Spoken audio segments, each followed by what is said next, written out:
जनगण मन अधिनायक जय हे भारत भाग्य विधाता। पंजाब सिंध गुजरात मराठा द्राविड उत्कल बंगा। विंध्य हिमाचल यमुना गंगा उच्चल जलधि तरंगा। तव शुभ नामे जागे तव शुभ आशीष मागे।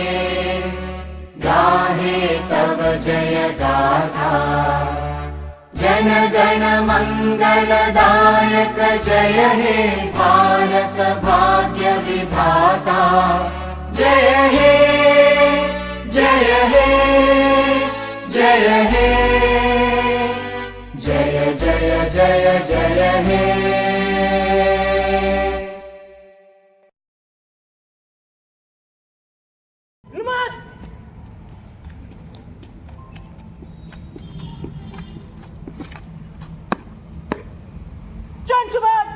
श्रीमान शोषण महाविद्यालय कंचन को मार्च करवाने की अनुमति चाहता हूँ।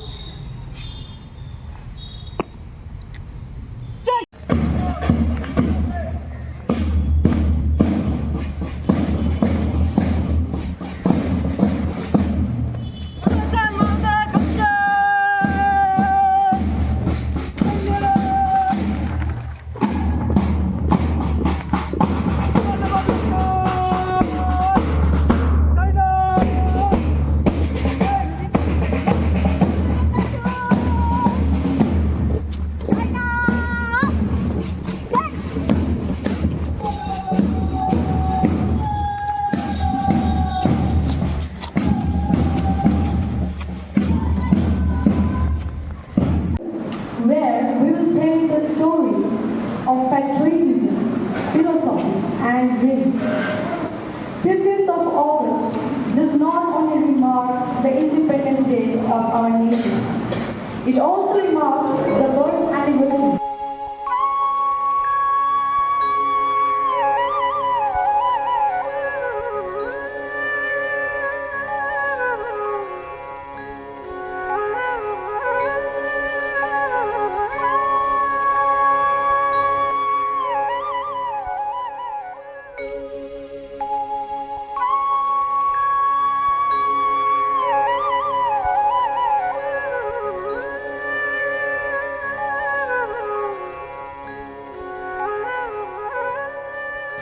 Happy Independence Day to all of you.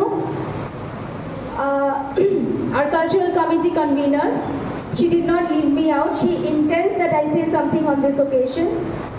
But as the IQAC coordinator, you know that it is my duty to uphold the quality of the institution. In each and every occasion, I am here, standing on the platform, saying what I feel should be a quality initiative, what I feel some of the programs may be organized as. But today, on the eve of Independence Day, I think we all are equally proud of our independent nation. So why me?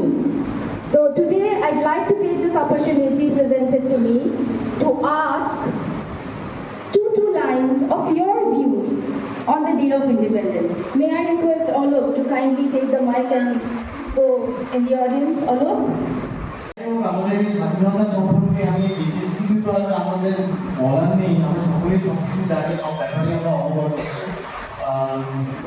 এই স্বাধীনতা ব্যাপারটা আমাদের কাছে সবচেয়ে বড় যেটা বিষয় হয়ে দাঁড়ায় সেটা হচ্ছে আমাদের আন্তরিক স্বাধীনভাবে স্বাধীন মানে অনুভব করা, সেই অনুভূতি পাওয়ার পেছনে কত লোকের কত অবদান রয়েছে, সেই জিনিসগুলো আমরা যদি আমাদের দৈনন্দিন জীবনে সেই জিনিসগুলো শুধু স্মরণ করে রাখি, সেগুলোকে যদি আমরা মাথায় রাখি, তাহলে একজন প্রকৃত নাগরিক হয়ে, একজন দেশবাসী হয়ে আমরা দেশে দশে নিজের পরিবারের সকলের উন্নতি করতে পারবো এবং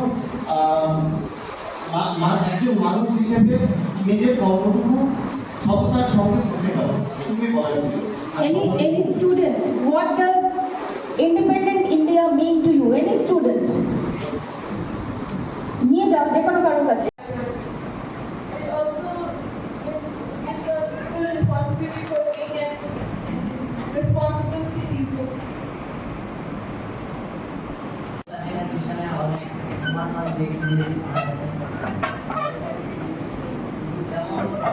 আমাদেরও কিছু করা উচিত যাতে আমাদেরও নাম সবাই আমাদের চেষ্টা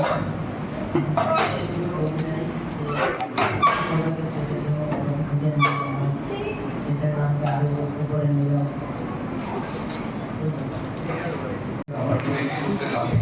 on behalf of the 59th Independence celebration, and thank you respected principal sir.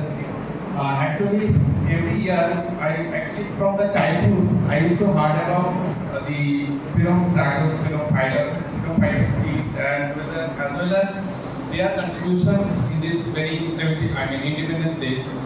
Every year I used to heard this. But for me, in this 21st century, as well as in the global era, what we need to understand is we still are not independent in some cases. Like there are a lot of people who are not free from hunger, who are not free from malnutrition, as well as recently there is a lot of problems related to the job opportunities and all. So, being an independent India, the government as well as the people who actually need to focus on the job opportunities as well as to resolve the unemployment. Further, I would like to address for the youth as well as for the respective citizens that they should focus on the development of India, because today we don't have need to focus on to struggle with the imperialism and all. Rather, now the challenge is economic progress as well as political development is very essential. So the intellectual people as well as whosoever is living in our country from their own status, they should focus on their jobs in a proper way, so that India can develop and we can reach up to that level, so that the India can be more developed. Our freedom fighters put in a lot of effort. Many gave their lives for this country, and today we stand here in independent India because of their efforts. I think we should continue to have the virtues which they had in them. Like we should always try to contribute something to the country. As an individual myself, I aim, maybe I may not be successful in that. Maybe 90%, I don't know, 95% may not be successful in that. But we should aim that we contribute something so good to the society that when we die, we have the tricolor in our body. So I think if we have that in our mind, I think that virtue, that good virtue, and that what should I say, the honesty, if we put in everything which we do, I think that will be the best thing for our country. And one more thing which I recently saw in those for the celebration, singing patriotic songs, but we should work for the betterment of the society, everything of our country, and also carry forward the our main motive of our country, that is unity and diversity. And आज हम देश में 79वां स्वतंत्रता दिवस मना रहे हैं। बहुत ही उत्साह का दिन है और आज़ादी के दिन में जो हमारी सबसे बड़ी जिम्मेदारी है कि हम अपने इतिहास को याद रखें। खासकर जब हम इस दिन को मनाते हैं तो इस दिन के पीछे एक बहुत बड़ा संघर्ष रहा है। उस संघर्ष को हमें नहीं भूलना चाहिए। आज जो हम स्वाधीन हैं, उस स्वाधीनता की जो कीमत हमारे पूर्वजों ने चुकाई है उसे हमें याद रखना चाहिए, बलिदान का सम्मान करना चाहिए। और विशेषकर जो हमारी युवा पीढ़ी है उन्हें खासकर जो हमारे पूर्वताओं ने जो बातें रखी वो सही है। भारत हर दिशा में आगे बढ़ रहा है, लेकिन क्या इंडिपेंडेंस डे मनाना सिर्फ एक औपचारिकता बनकर रह गई है? हमारे फंडामेंटल राइट्स, फंडामेंटल ड्यूटीज को कब निभाएंगे सही तरीके से? विद्यार्थियों में मुझे केवल एनसीसी और एनसीसी बच्चे ही दिख रहे हैं। यह कहीं ना कहीं हम खुद भी इसके लिए हमें भी जागरूक होना है और विद्यार्थियों को बस मात्रा कि इस दिन को सही तरीके से मनाएं, इसकी गहराई को समझें, हकीकत को पहचानें और ताकि हम सही मायने में स्वाधीन हो सकें। अगर देश के लिए केवल एक दिन या 2 दिन तक केवल देशभक्ति सिमट जाए तो उसकी रख नहीं रहे। हर दिन हमें इस तरह का जुनून रखना चाहिए और हर दिन आगे बढ़ने का एक जज्बा पैदा हो। मैं ये कहना चाहता हूँ कि हमारे देश को आज़ाद हुए इतने साल हुए, आज हम आज़ादी का क्या सही मतलब समझते हैं? क्या आज के टाइम पे जब मैं नॉट ओनली गर्ल्स, एक ह्यूमन को भी बताता हूँ, बॉयज़ को भी क्या सेफ फील होता है जब हम बाहर निकलते हैं? क्या हम इतने आज़ाद हैं आज के टाइम पे? तो कई चीज़ें सिर्फ इसके अलावा भी डेवलपमेंट पे जब हम देखते हैं तो क्या हम सिर्फ अपना ही या दूसरों की डेवलपमेंट पे भी हम देखते हैं? तो क्या अपने देश की डेवलपमेंट में देखते हैं? जब हम अपने दोस्तों पे, अपने जूनियर्स पे, जब हम उनकी भी उन्नति को देखेंगे तो हमारा ओवरऑल देश भी डेवलप करेगा। और जब छोटी छोटी चीज़ें जो हम अपने क्लासेस में, स्कूल्स में, हम एनसीसी की सोशल एक्टिविटीज से हम सीखते हैं कि गंदगी नहीं फैलाने का या फिर जो चीज़ें हैं, तो क्या वो हम सिर्फ अपने फोटोग्राफी के लिए करते हैं या फिर हम सही में अपने डेली लाइफ में भी वो चीज़ें फॉलो करते हैं?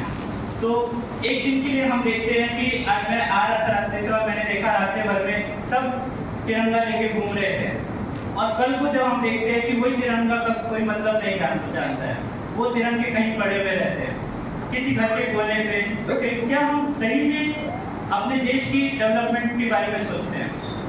तो ये चीज़ें हम अपने सिर्फ एक दिन ना मना के, एक दिन के हम जो मनाते हैं, हम पूरे साल भर के अपने डेवलपमेंट पे देख सकते हैं, अपने देश को डेवलप करने पे आगे बढ़ा सकते हैं। तो मैं इतना बोलना चाहूँगा। ठीक है, কার্যক্রম হিসেবে আমাদের এই দিনটি বিশেষভাবে উদ্দীপ্ত করে, কিন্তু আবার হতাশাও করে যে ইংরেজ শাসন অবলুপ্তির পর দেশীয় যারা শাসক তারাও যে আমাদেরকে খুব সুখে শান্তিতে রাখছে তাও নয়।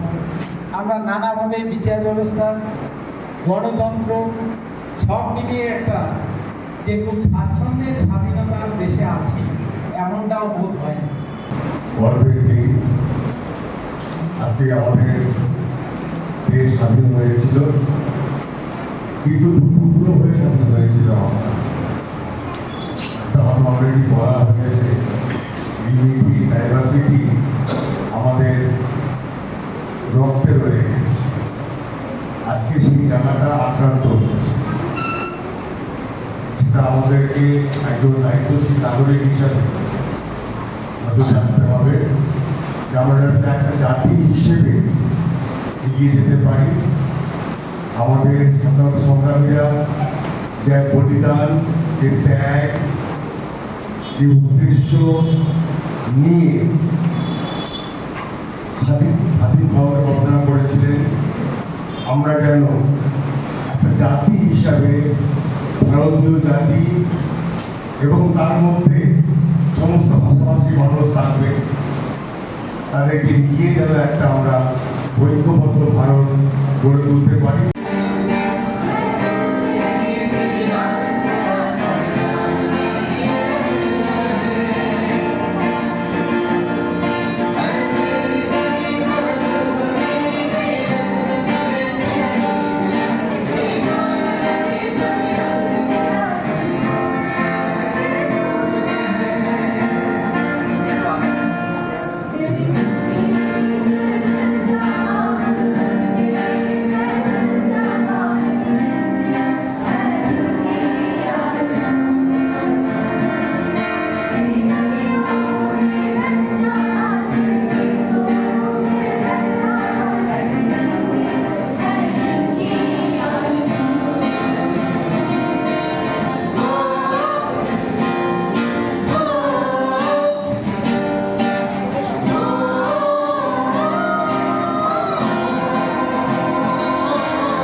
सुप्रभात।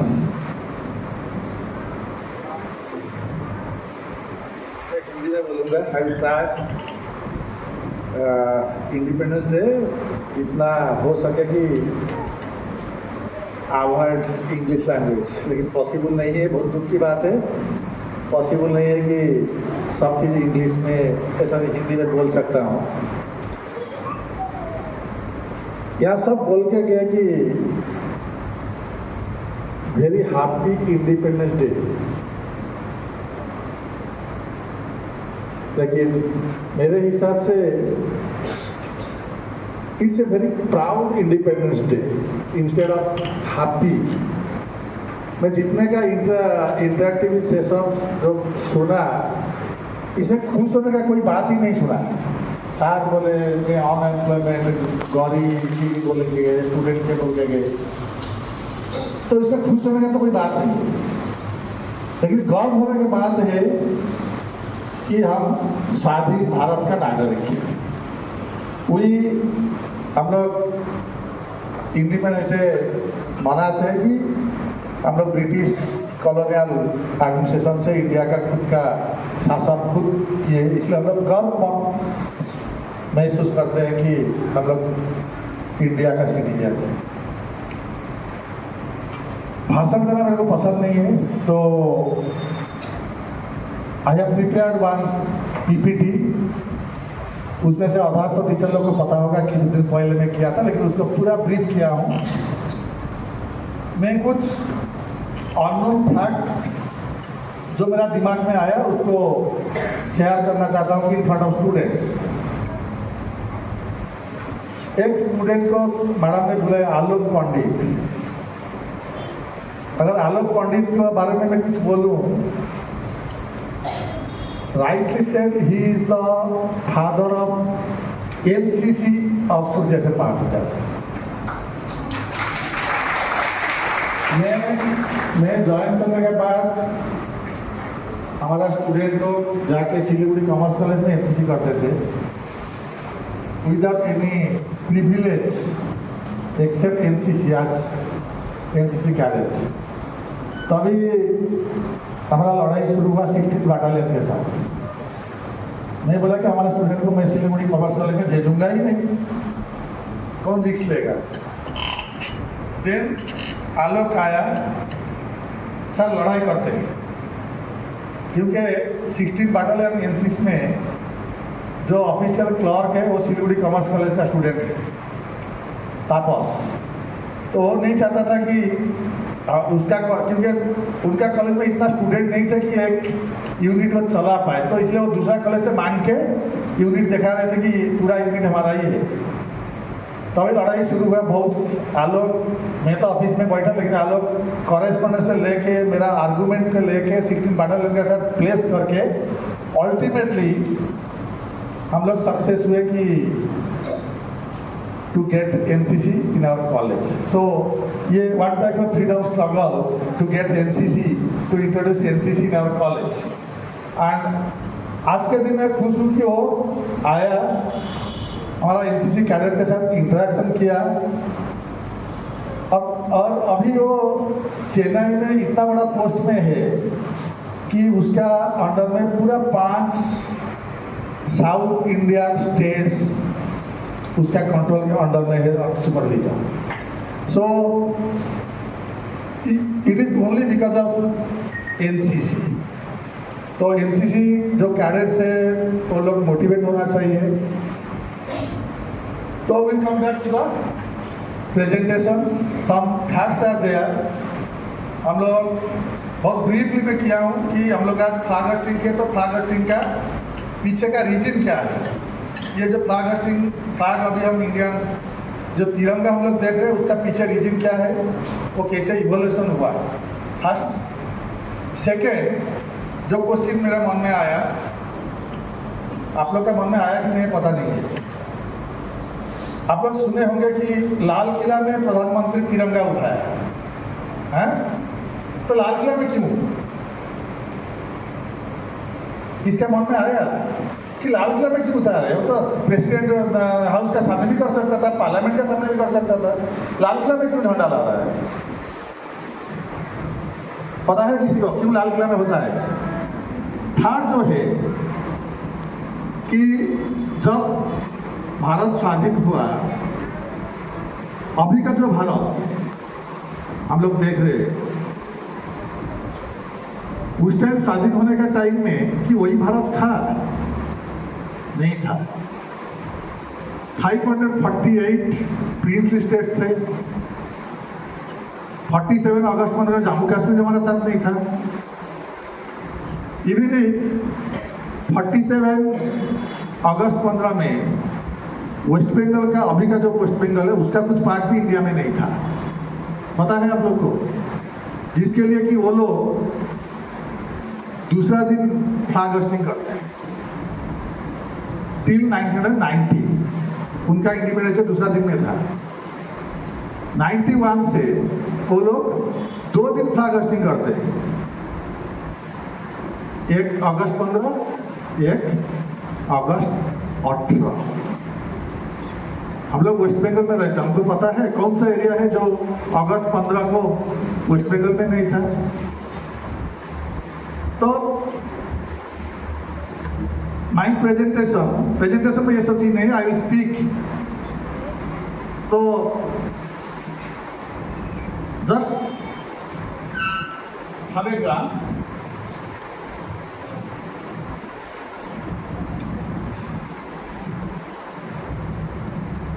this is the story of our evolution of our national flag. Just mark it, the flag.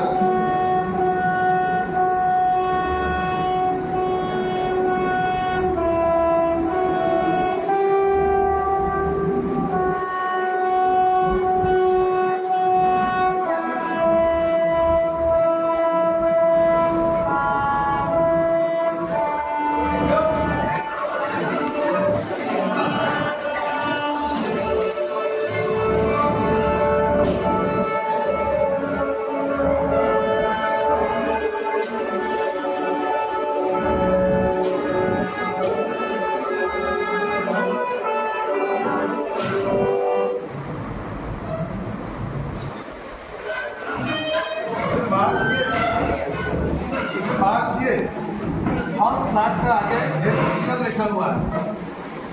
आप ये जो टीचर ने उन्होंने पढ़ाया सिखाया था, हाँ, लेकिन मैं स्टूडेंट लोग को पर्टिकुलर पूछ रहा हूँ। मैं जो वीडियोटा दिखाया कुछ सेकंड से लिए, और फ्लैग जो मिलता था उसका ऊपर में एक ईयर लिखा हुआ है। This is the last and final set 1947। फिर हम लोग उसका पीछे आ रहे हैं।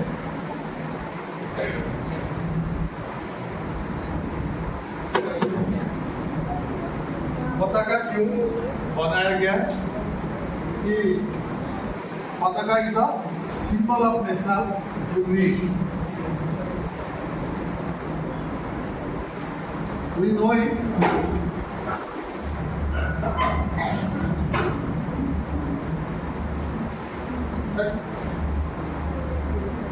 This is now changed. कोई भी मटेरियल कंपनी इसको बना सकते। इनिशियली वो खादी कॉटन और सिल्क था, अभी कोई भी मटेरियल में लोग बना सकते थे। ये फर्स्ट था इंडिया का ड्यूरिंग 1857, जब ईस्ट इंडिया कंपनी से इंडिया को power, sorry east India company से ब्रिटिश क्राउन को पावर ट्रांसफर हुआ।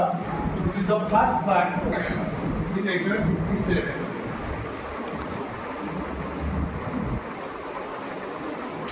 And this is the first flag of Indian national movement.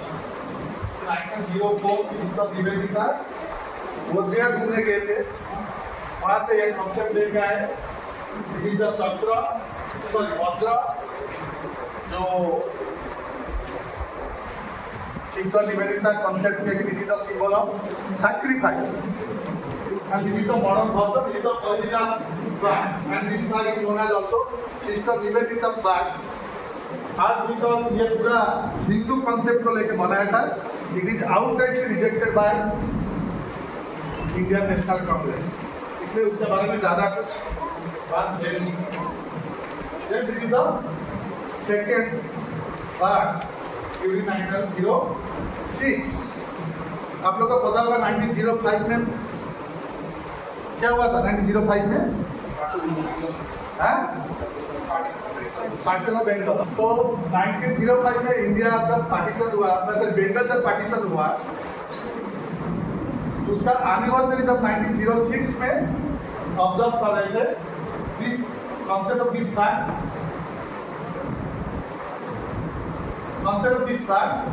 was started with symbolizing these 8 provinces of region India. वो 8 provinces था, ठीक है, student लोग।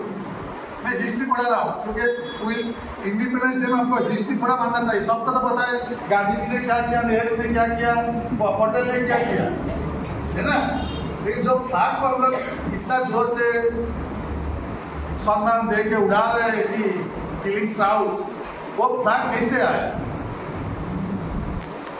47 में जो फ्लैग हम लोग उड़ा रहे हैं, अभी जो उड़ा रहे हैं वही फ्लैग था, उस टाइम का वही था शुरू में। बट तो जर्नी ऑफ इट, तो दिस 8 प्रोविंसेस था, 3टा प्रेसिडेंसी, ठीक है, 3टा प्रेसिडेंसी क्या क्या?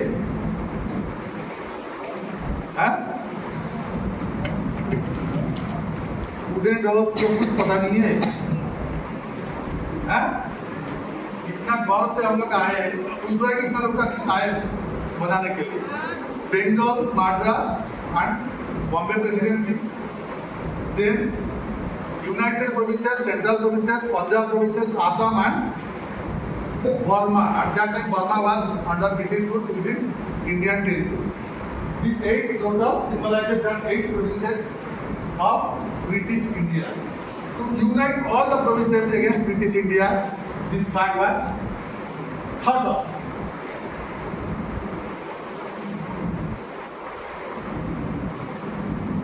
And this is the first revived version, and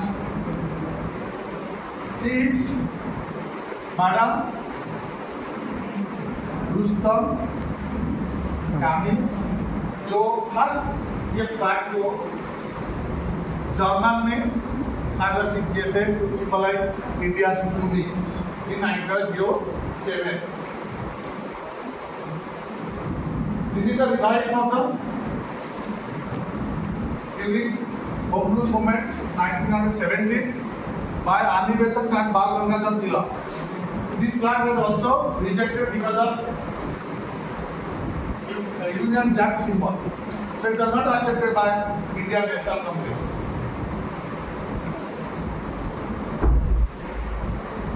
This came, the original, the pre-revised version, rejected by Pingali Bhekkaya. This is the first version and approved by Gandhiji with white, green and red symbol and charkha in between. Red. This is the modified version. In 1931, the red was changed to saffron color and just reverse.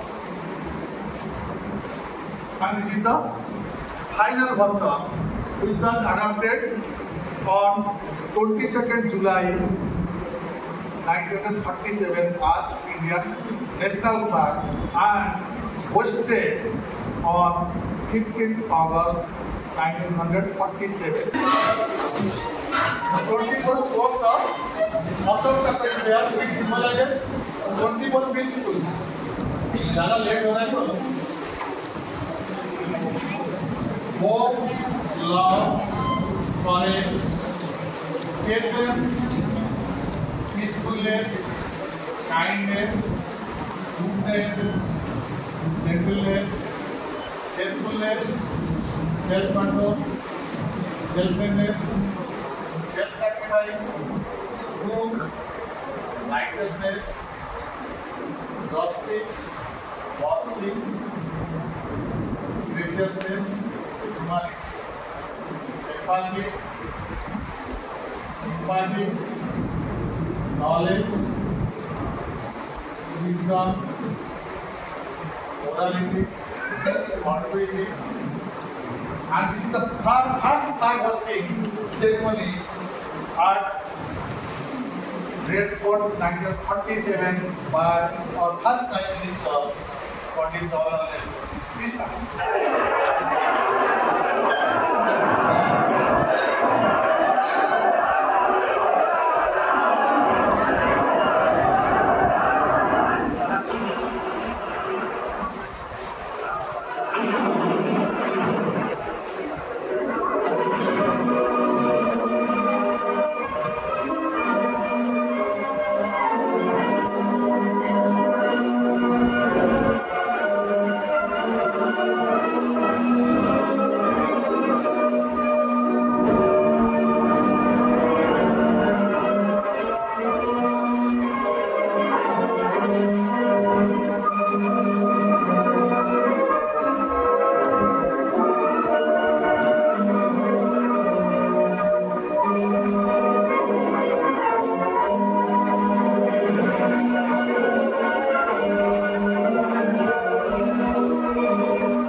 By the first Prime Minister of India at Red Fort.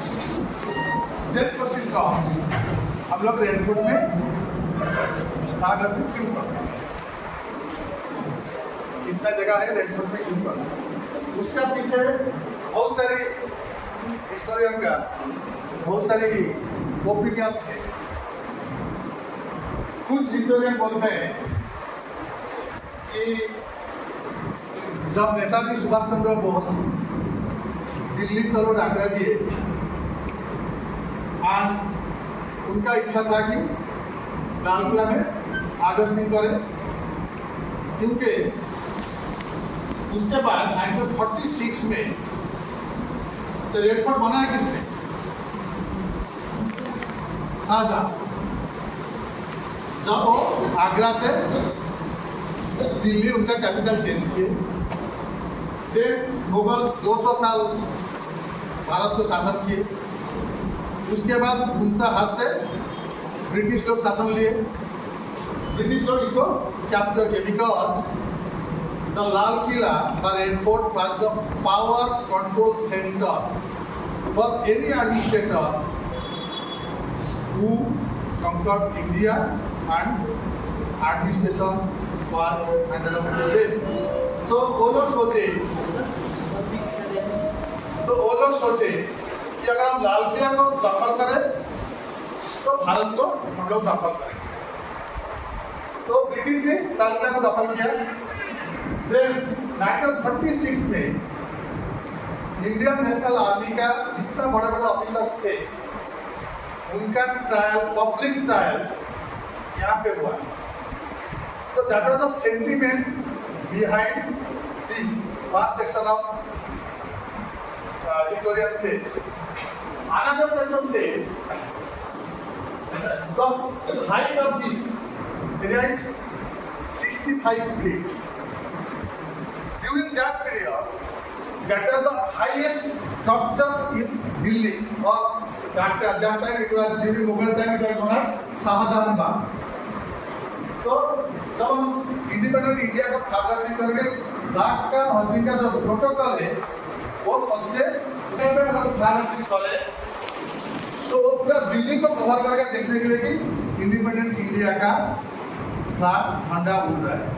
तो सम historians से that was the decision taken to host the national flag in the highest place of the area, Delhi, that was Lal Killa.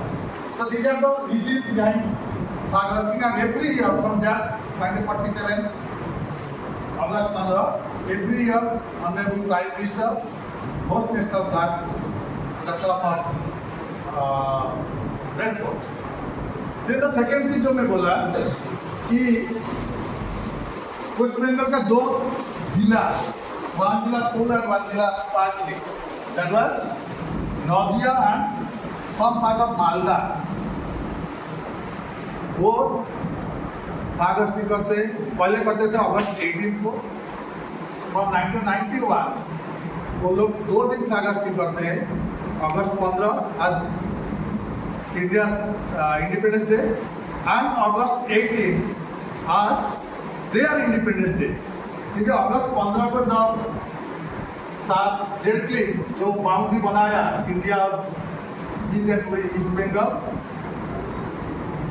वो उनका history में बोलते हैं कि मैं कभी इंडिया घुरा भी नहीं आया भी नहीं लेकिन मेरे को जब बोला गया कि पार्टीशन करो मैं एक बार एरिया व्यू किया तो पार्टीशन हुआ on the basis of religion तो नदिया डिस्ट्रिक्ट का एक्सेप्ट नवाद्वीप बाकी एरिया का सब ईस्ट बंगाल में घुसा दिए मालदा का Hindu religion Hindu majority part था वो भी ईस्ट बंगाल में डाल दिया नाम का हिसाब से बट जब अगस्त 15 में देखे कि ये पार्ट सब ईस्ट बंगाल में चला गया then the local people there protested against the partition.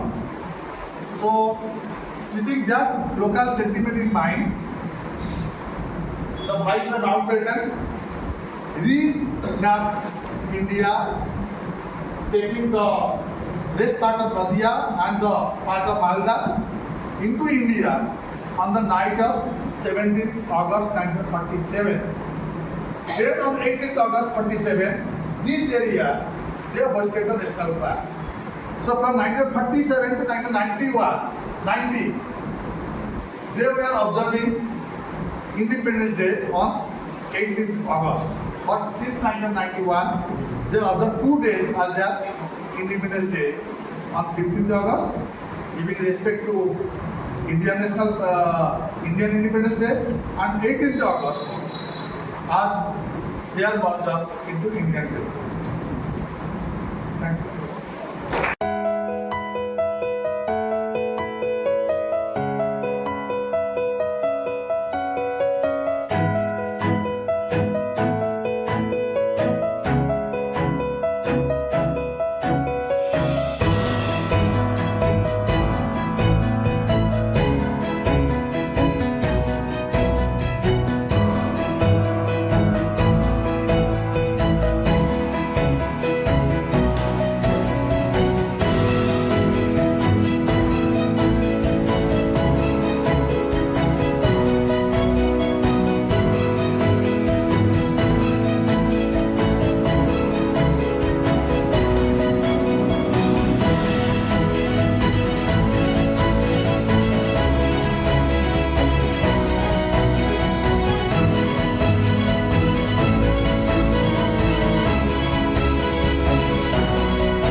কাগজ কুড়োয় পাড়ায় পাড়ায় যে ছেলেটা রোজ বাজারে মুরগি কাটে পালক ছাড়ায়, যে ছেলেটা রেস্তোরাঁতে ধুচ্ছে থালা গেলাস বাটি, যে ছেলেরা সারা জীবন খায় লাঠি কিল চরজাতি। ওদের কাছে প্রশ্ন করো, ওরা কি কেউ সত্যি জানে স্বাধীনতা কাকে বলে, স্বাধীনতার সঠিক মানে?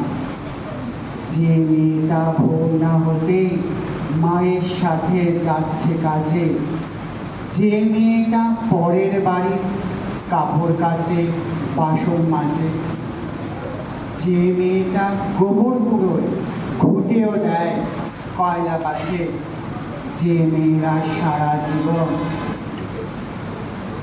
পায় না আদর কারোর কাছে। धारिणी कमल कमल दल विहारिणी वाणी विद्यादायिनी नमामि त्वां वन्दे मातरम्। নমস্কার সুধীবৃন্দ, সুপ্রভাত।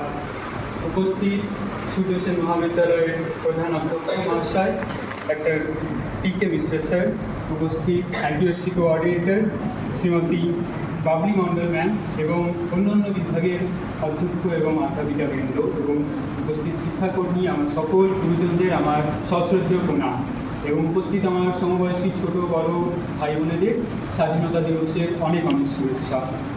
আজ 15ই আগস্ট ভারতের ৭৯তম স্বাধীনতা দিবস। ভারতীয়দের জন্য এক গর্বের দিন।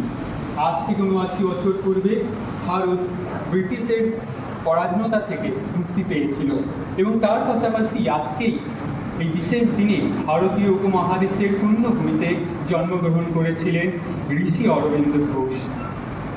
আজ আমাদের জাতির এক গর্বের দিন। আজকের দিন আমাদের আত্মত্যাগ এবং আত্মবলিদানের দিন।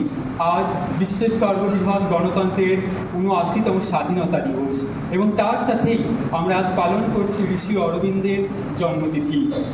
ঋষি অরবিন্দ উল্লেখযোগ্যভাবেই ভারতীয় স্বাধীনতা সংগ্রামে একজন উজ্জ্বল ব্যক্তিত্ব ছিলেন। তার জন্ম হয় 1872 সালের আজকের 15ই আগস্ট এই বিশেষ দিনে এক সাধারণ মধ্যবিত্ত বাঙালি পরিবারে আমাদের কলকাতাতে। তার পিতা ছিলেন কে.ডি. ঘোষ। তিনি মাত্র 7 বছর বয়সেই কেমব্রিজ বিশ্ববিদ্যালয়ে পড়াশুনোর জন্য লন্ডনে পাড়ি দেন। তিনি সেখানে 14 বছর অতিবাহিত করার পর ইংরেজি ছাড়াও বিভিন্ন ইউরোপীয় ভাষা যেমন কিনা ইতালীয়, ফরাসি, পর্তুগাল বিভিন্ন ভাষায় তিনি পারদর্শিকতা লাভ করেন। বাংলাটা অবশ্যই। ঋষি অরবিন্দ আগাগোড়াই জাতীয়তাবাদী নেতা হিসেবে পরিচিত। তিনি যখন কেমব্রিজ বিশ্ববিদ্যালয় থেকে ফিরে এসেছিলেন তিনি বরোদার মহারাজের অধীনে সিভিল সার্ভিসের কর্ম করতে শুরু করেন, কিন্তু বাংলায় এবং তথা ভারতে ব্রিটিশের অত্যাচার তাকে ব্যথিত করে তোলে এবং সেখান থেকেই তিনি ব্রিটিশ শাসনের বিরুদ্ধে জনমত গঠন করা শুরু করে এবং বাংলার বিপ্লবী আন্দোলনে ক্রমে জড়িয়ে পড়তে থাকেন অনুশীলন সমিতির সাথে। নেতাজি সুভাষচন্দ্র বসু একবার তার উদ্দেশ্যে বলেছিলেন যে ঋষি অরবিন্দের মতো উজ্জ্বল উদাহরণ আমার দৃষ্টিভঙ্গিতে বিরল।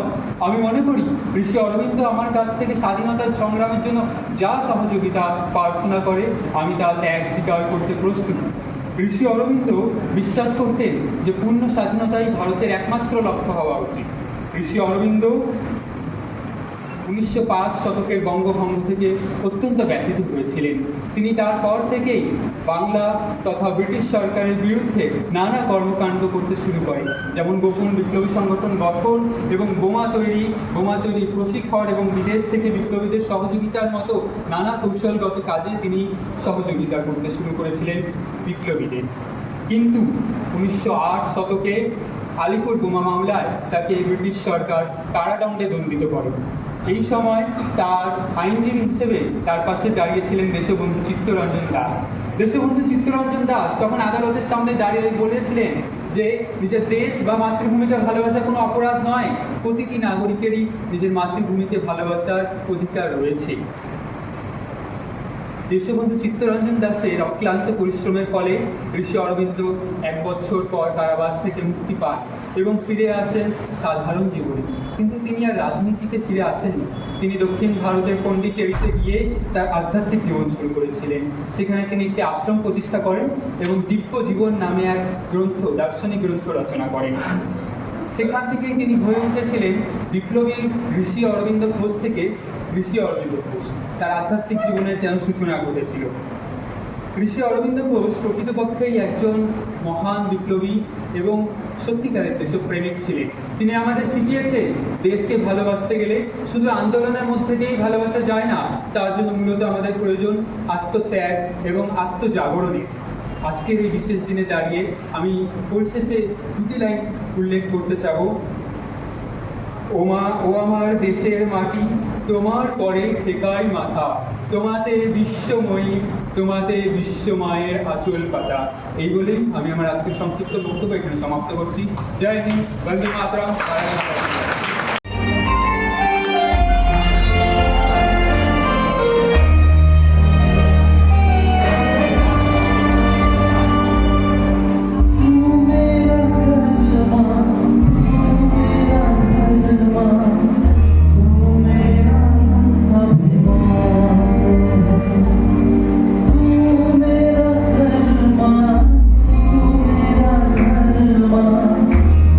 मेरा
Science